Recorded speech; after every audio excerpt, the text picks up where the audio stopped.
हर दिन सपना का पति सपना को याद दिलाकर ऑफिस जाता था कि मेरी माँ से और ऊपर छत पर कभी मत जाना और मेरी माँ से दूर ही रहना।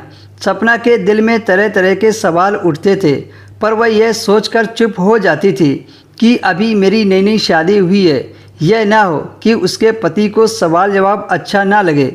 सपना का पति ऑफिस चला जाता और उसकी ननद प्रिया स्कूल चली जाती थी, तो वह भी कमरे में चली जाती थी। लेकिन उसकी सास बार बार कोई न कोई बहाना बनाकर सपना के पास आना चाहती थी, मगर सपना अपने पति के डर की वजह से अपनी सास से दूर दूर ही रहती थी।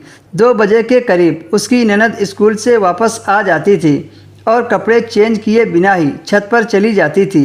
प्रिया करीब 1 घंटा बिताकर छत से नीचे उतरती तो सपना की सास प्रिया को खूब बातें सुनाती थी।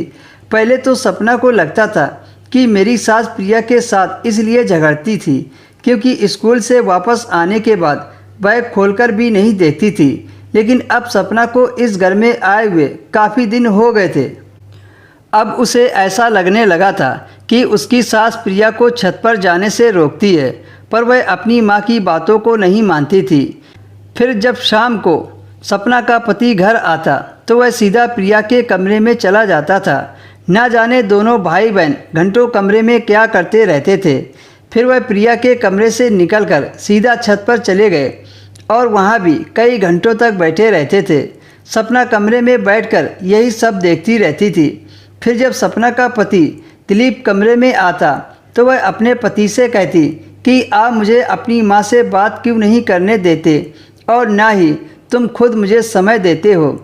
हर समय तुम अपनी बहन के साथ छत पर बैठे रहते हो। ना जाने तुम दोनों ने क्या खजाना छिपा रखा है छत पर। दिलीप एकदम सीरियस हो गया। दिलीप की आंखों में गुस्सा देखकर वह डर गई थी। वह बिना कुछ कहे घर से बाहर चला गया और दिलीप रात के खाने के लिए भी वापस नहीं आया था।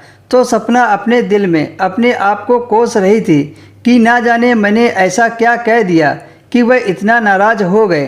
रात को प्रिया सपना के कमरे में गई और अपनी भाभी से कहने लगी कि अभी तुम्हारी शादी को महीना भी नहीं हुआ है और तुम्हारा पति रात को गायब रहने लगा है।